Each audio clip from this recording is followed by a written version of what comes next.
ఇప్పటిదాకా ఒక దేశం యొక్క ప్రభుత్వాలు శాటిలైట్స్ని అంతరిక్షంలోకి పంపించడం, ఆ శాటిలైట్లో ఒకటి వ్యవసాయానికి వాడటం, ఒకటి టెలివిజన్కి వాడటం, లేకపోతే రక్షణ శాఖకి వాడటం, ఇట్లాంటివి చూసాం. అలా కాకుండా చంద్రబాబు గారు రాష్ట్రం కోసం శాటిలైట్లు తీసుకుంటారట. సొంత శాటిలైట్లు పెట్టేటటువంటి ప్రతిపాదన చూడమని చెప్పేసి తాజాగా చేసినటువంటి ఇచ్చిన ఆదేశాలు సంచలనం సృష్టిస్తున్నాయి. 3 ఉపగ్రహాలు కావాలట.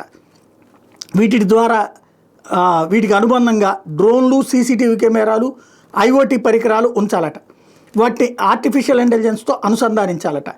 తద్వారా రియల్ టైంలో సేవలు అందించవచ్చట. ఇది మంగళవారం కలెక్టర్ల సదస్సులో చెప్పింది, మనం చెప్పట్లేదు, తాజాగా ఈనాడే చెప్తుంది. వాస్తవంగా ఇది చాలా విచిత్రమైనటువంటి అంశం. ఇంతవరకు ఏ రాష్ట్ర ప్రభుత్వం చేయనటువంటి అంశం కూడా. దాదాపుగా రాబోయే రోజుల్లో ముఖ్యమంత్రి, మంత్రులు, కార్యదర్శి సహా ప్రతి ఒక్కళ్ళ పనితీరు 360 డిగ్రీలో మదింపు చేస్తానని చెప్పడం ఇదంతా ఒక ఎత్తు అయితే, సొంత శాటిలైట్స్ అనేటటువంటి కాన్సెప్ట్ ఇంతవరకు ఎవరూ చేయలేదు. ఇంకోటి సీసీ కెమెరాలకి లేకపోతే డ్రోన్ల కోసం సొంత శాటిలైట్ అనేటటువంటి ఇంతవరకు భారతదేశంలోనే కాదు ప్రపంచంలో ఎవరూ కూడా చేయలేదు. అట్లాంటిది ఈ కొత్త నిర్ణయం అన్నటువంటిది సంచలనాత్మకమైనటువంటిది. మరి ఇది యాక్సెప్టబులా కాదా అన్నది రాబోయే రోజుల్లో తేలుతుంది.